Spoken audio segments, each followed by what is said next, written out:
دوستو، اللہ پاک نے اس سرزمین پر کم و بیش 1,24,000 یا 2,24,000 پیغمبروں کو بھیجا، جن کا سامنا نمرود اور فرعون جیسے لشکروں سے ہوا۔ اللہ نے اپنے سچے پیغمبروں کو شیطان صفت لوگوں پر فتح نصیب فرمائی اور یہ ثابت کر دیا کہ اللہ رب العزت ہمیشہ سچے لوگوں کا مددگار اور ساتھی رہتا ہے۔ اس ویڈیو میں ہم آپ کو ایک ایسے عجیب شخص کے بارے میں بتانے جا رہے ہیں جو نہ تو کوئی بادشاہ تھا اور نہ ہی کوئی اور مخلوق تھی، بلکہ وہ ایک انسان تھا۔ اس کے باوجود اس جیسا انسان اس دنیا نے دوبارہ نہیں دیکھا، کیونکہ وہ شخص اپنی جسمانی قد و قامت اور طاقت میں پوری سرزمین میں منفرد تھا۔ تاریخ میں اس شخص کو عوج بن عنق کے نام سے جانا جاتا ہے۔ یہ شخص اتنا لمبا اور دیو قامت تھا کہ وہ سمندر میں چلتا تو ڈوب نہیں پاتا تھا۔ اونچے اونچے درخت اور پہاڑ اس کے سامنے چھوٹے معلوم ہوتے تھے۔ اس کی لمبائی اور قد اتنا تھا کہ دوسرے لوگ اس کے سامنے کیڑے مکوڑے دکھتے۔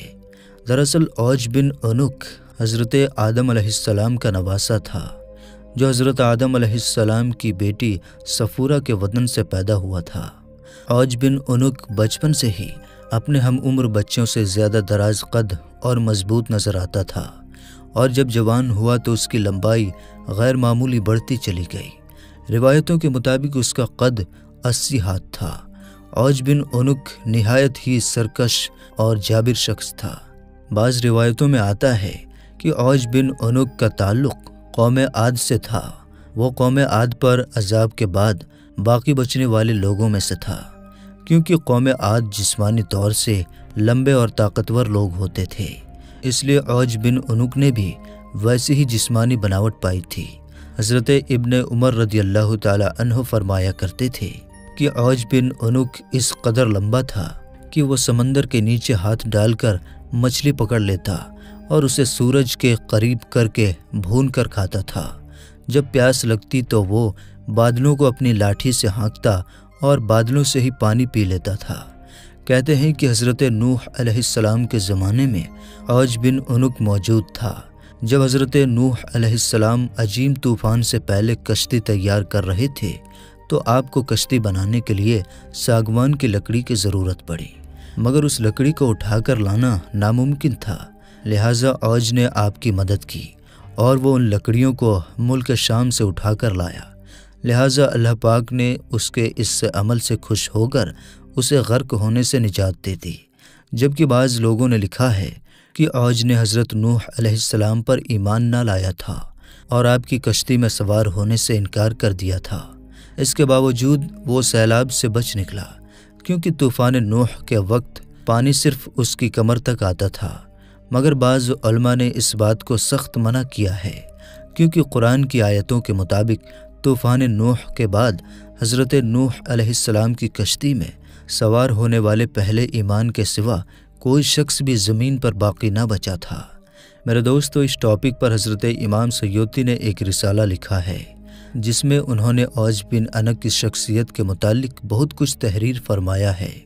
روایتوں کے مطابق غیر معمولی قد و قامت کے ساتھ عوج بن عنق نے لمبی عمر بھی پائی تھی۔ اس کی عمر 3600 سال تھی۔ وہ حضرت آدم علیہ السلام کے زمانے سے حضرت موسیٰ علیہ السلام کے دور تک زندہ رہا، اور پھر حضرت موسیٰ علیہ السلام نے اس سرکش شخص کو قتل کیا۔ واقعہ کچھ یوں ہے کہ جب بنی اسرائیل کو فرعونیوں سے نجات ملی اور فرعون دریائے نیل میں غرق ہو گیا تو اللہ نے حضرت موسیٰ علیہ السلام سے وعدہ کیا کہ شام کی مقدس سرزمین بنی اسرائیل کو دے دی جائے گی۔ اس وقت وہاں ظالم اور جابر لوگ آباد تھے، لہٰذا اللہ پاک نے حکم دیا کہ ان جابر اور سرکش لوگوں سے جنگ کرو۔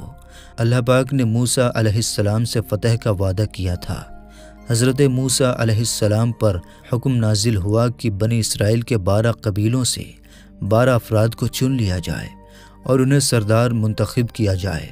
لہٰذا حضرت موسیٰ علیہ السلام نے 12 سرداروں کو چنا اور ان کو لے کر کینان پہنچے۔ آپ علیہ السلام نے ان سرداروں کو شام کی طرف بھیجا کہ وہاں جا کر ان ظالم حاکموں کی خبر لیں اور انہیں دعوت حق پہنچائیں کہ یہ مقدس زمین ہمیں عطا کی گئی ہے، سو اب تم لوگ ہماری اطاعت کرو۔ اگر انہوں نے انکار کیا تو ان لوگوں کو جنگ سے خبردار کر کے آؤ۔ جب وہ 12 سردار شام پہنچے تو اس وقت وہاں کا حاکم اوج بن عنق تھا۔ جب وہ سردار اوج بن عنق سے ملے تو اس کی قد و قامت اور جسمانی بناوٹ دیکھ کر حیران رہ گئے۔ پھر انہوں نے اسے اللہ کا پیغام سنایا۔ اوج غضبناک ہو گیا اور ان سب کو ایک ہاتھ سے پکڑ لیا اور چاہا کہ انہیں مسل کر ہلاک کر دے، مگر جب اس نے ان سرداروں کے چہروں پر خوف دیکھا تو انہیں حقیر سمجھ کر چھوڑ دیا۔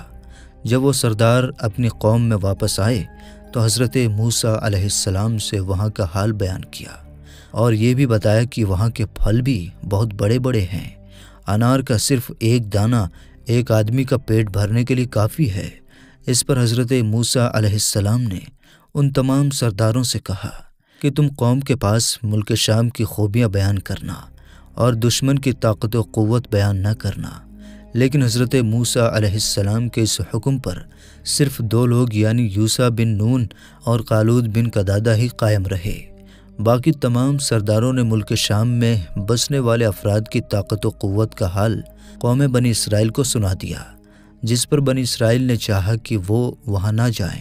حضرت موسیٰ علیہ السلام نے انہیں سمجھایا کہ اے لوگو، تم مت گھبراؤ، میرے ساتھ اللہ نے وعدہ کیا ہے کہ میں تمہیں ان لوگوں پر فتح دوں گا۔ دوسری طرف بنی اسرائیل نے حضرت موسیٰ علیہ السلام سے کہا، اے موسیٰ، وہاں بے شک ایک زبردست قوم ہے، ہم وہاں ہرگز نہیں جائیں گے یہاں تک کہ وہ وہاں سے نکل جائیں۔ یوشع بن نون اور قالود بن قدادہ نے اپنی قوم کو ترغیب دی کہ وہ اللہ پر یقین رکھیں اور ہمارے ساتھ چلیں۔ اس پر وہ کہنے لگے کہ اے موسیٰ، تو اور تیرا رب جا کر ان سے لڑو، ہم تو یہیں بیٹھے رہیں گے۔ بس اللہ نے قوم بنی اسرائیل کی اس نافرمانی کے سبب 40 سال تک ملک شام کی سرزمین ان پر حرام کر دی اور یہ قوم جنگلوں میں پھرتی رہی۔ میرے دوستو، روایتوں کے مطابق اپنی قوم کی نافرمانی کے بعد حضرت موسیٰ علیہ السلام خود ہی اوج بن عنق کے خاتمے کے لیے روانہ ہوئے۔ اوج بن عنق نے جب انہیں دیکھا تو چاہا کہ چیٹی کی طرح پیروں سے مسل دے اور کہا کہ تو ہی قوم بنی اسرائیل کا وہ سردار ہے جس نے فرعون کو دریائے نیل میں ڈبویا تھا۔ پھر اس نے حضرت موسیٰ علیہ السلام پر حملہ کر دیا۔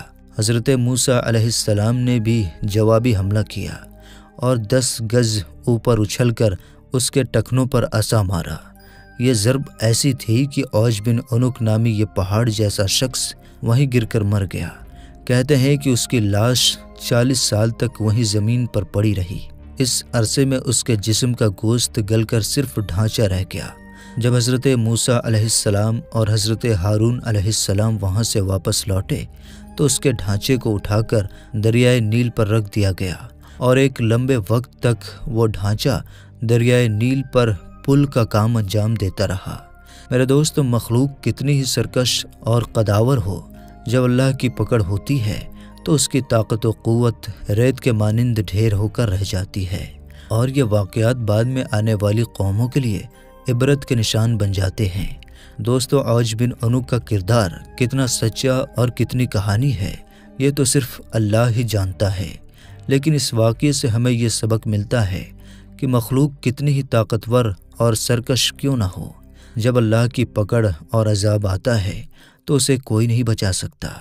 امید کرتے ہیں کہ یہ ویڈیو آپ کو پسند آئی ہوگی۔ دوستو، ویڈیو پسند آنے کی صورت میں اس ویڈیو کو لائک اور شیئر کرتے ہوئے ہمارے چینل کو سبسکرائب ضرور کر لیجئے گا۔ تو ملتے ہیں دوستو اگلی ویڈیو میں انشاءاللہ تعالی۔ تب تک کے لیے السلام علیکم، اللہ حافظ۔